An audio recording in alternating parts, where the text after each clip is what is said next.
Vamos supor que colapse a República Brasileira e, por algum motivo gracioso, né, a gente obtenha a materialidade efetiva da conexão entre o gabinete da presidência e vice-presidência da República com os atos do dia 8. Tá vendo? A vice-presidência. Eu acho, querido professor Suano, querido professor Suano, na minha concepção, se o Alckmin sabia, é cúmplice. Se o Lula sabia, eu entendo que sabia. o Lula, com certeza, tinha ciência da infiltração e talvez, e aí a gente vai ver a materialidade com base na CPMI, com base no que virá das investigações, mas se houver essa conexão direta, Flávio Dino, Lula e Alckmin, a gente tem um problema, a gente tem mais um problema para resolver, porque novas eleições, 90 dias para novas eleições, nos primeiros 2 anos, é o que a Constituição fala. E quem coordena as eleições, professor? É o próprio ministro do STF. São várias coisas. Olha que coisa curiosa.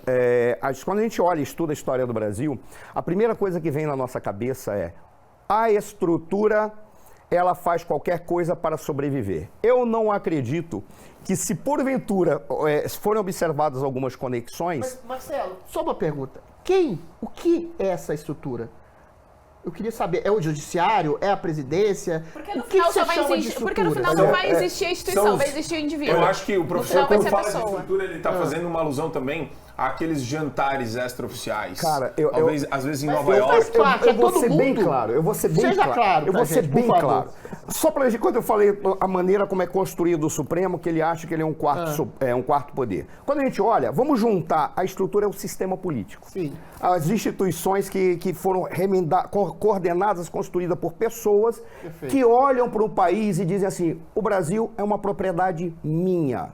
Oligarquia, É uma oligarquia. Sim. Tá? Mas quando você olha e vê assim, associa a essa forma de estabelecer a repartição de poderes, os 3 poderes do Estado, coloca um sistema político que é um sistema eleitoral que ele prioriza a questão da representação proporcional. Aí você cria no Congresso indivíduos que não estão em relação com ninguém, exceto com ele próprio. E não representam nada, sobretudo o seu votante. Mas é dado a eles um poder de obstruir qualquer andamento legislativo ou encerrar o processo legislativo, atribuindo ao Supremo Tribunal Federal o direito de simplesmente interpretar a Constituição sem interpretar. Porque se ele só interpretasse a Constituição, faria aquilo que o Visgandara falava. O que o Visgandara disse?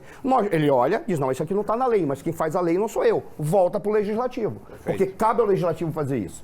Aí o que os ministros fazem? Pelo poder que a Constituição deu a eles, pelo sistema. Eu vou fazer o seguinte, eu vou preencher as lacunas que o Legislativo não fez. Inventa leis ou legisla no local do Legislativo.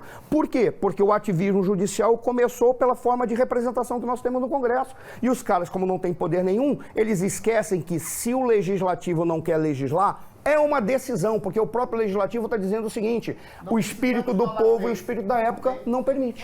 Olha que coisa interessante, você tem um sistema, que é um sistema eleitoral, que é o pior que poderia ter sido inventado para o Brasil, num sistema político, esse presidencialismo coalizão, que não sabe, afinal de contas, se é lobisomem ou se é vampiro, ele vira... é um lobespiro.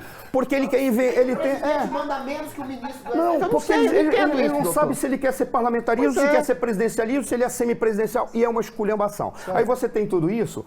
Acopla tudo isso o caso dessas representações que não representam nada. Aí eles mandam para o Supremo legisla. Ora, eu estou usando o Ives Gandra porque eu achei maravilhosa a explicação que ele deu.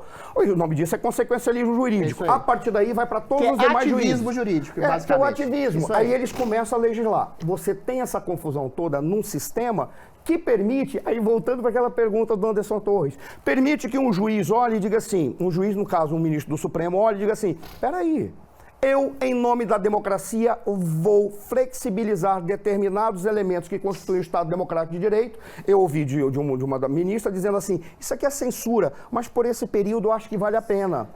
Confessou o crime. Ora, pelo amor de Deus. Aí agora a gente vai preso mesmo. Aí você tem esse tipo de comportamento, eu evito de acusar as suas excelências, os ministros, prefiro dizer que a culpa é da estrutura. Mas, como cristão, eu digo, o livre-arbítrio te coloca na condição de escolher. Está lá a interpretação, não, mas isso aqui é um atentado à democracia.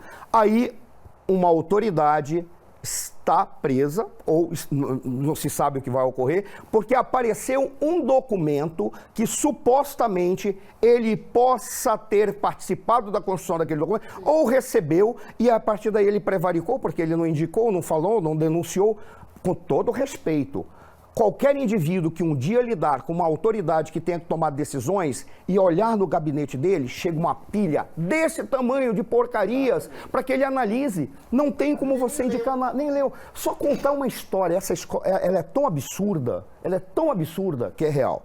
Eu lembro de um cara que chegou para mim, vou te contar uma história aqui que aconteceu no gabinete. O que foi?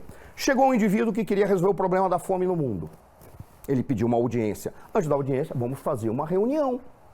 Como é que você vai fazer? Eu preciso saber disso. Aí ele marcou um almoço. Aí foram almoçar. Pediram os pratos, tal, tudo bem, e o cara não comeu. Aí falou, tudo bem, você não vai comer? Tadinho? Não, já estou me alimentando. Como assim?